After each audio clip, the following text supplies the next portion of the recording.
በቃ ፍቺ እፈልጋለሁ አልኩ። በሚሊዮን ብር አውጥቼ ያገባውሽ እንደ ቀልድ ከመሬት ተነስተሽ ፍቺ ስጠይቅኝ አታፍሪም? አንቺ የማይሆን ነገር ተቀባጥሪና እገልሻለሁ። ፍቅር አንቺ ሌባ ስልኬን ይዘሽ ልጠፊ ነበር? አረትዬ ምን እያሉ ነው? ምን እያደረግሽ ነው? አታያትም እንዴ? ስልኬን ሰርቃ ልጠፋ ነበር እኮ። ሂጂ ወደዛ። ይሄ ሁሉ ስራ ያንተ ነው። እቺ ልጅ አትሆንም ሌላ ሰራተኛ ፈልግ እያልኩ በግድ ትሆን ያልከው።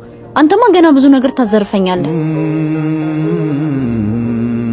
አሁን ያለችው ነገር እውነት ነው በምኒ?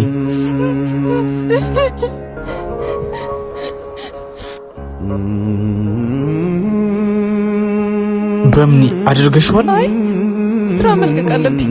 እትዬ ጥሩ ሰው አይደሉም። አይዞሽ አታልቅሽ። ምስቴ ትንሽ ባለው አስቸጋሪ ነው። እንዴ ጭራሽ ነካታ? ወይኔ ሃናን ምን እያረክ እንደሆነ ልትነግረኝ ትችላለህ? ምን ያደረኩ ደግሞ? እየጠየቅኳት ነዋ። እኔ ምነግርህን አላመንከኝም? ድሮም ከኔ ይልቅ ሰራተኞችህን ነው የምታምነው። በቃ እንደውም ፍቺ እፈልጋለሁ። ምን? እኔ ማላውቀው ነገር አለ እንዴ? በቃ ፍቺ እፈልጋለሁ አልኩ። በሚሊዮን ብር አውጥቼ ያገባውሽ እንደ ቀልድ ከመሬት ተነስተሽ ፍቺ ስጠይቅኝ አታፍሪም? ቆይ ምን አይነት ሴት ነሽ?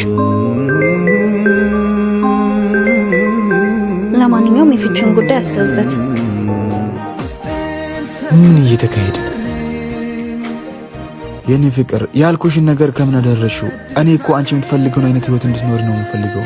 ይሄ ህይወት እኮ ላንቺ አይገባሽም። እኔም የፍቺውን ጉዳይ አቅርቤያለሁ። ትንሽ ብቻ ታገሰኝ የኔ ፍቅር።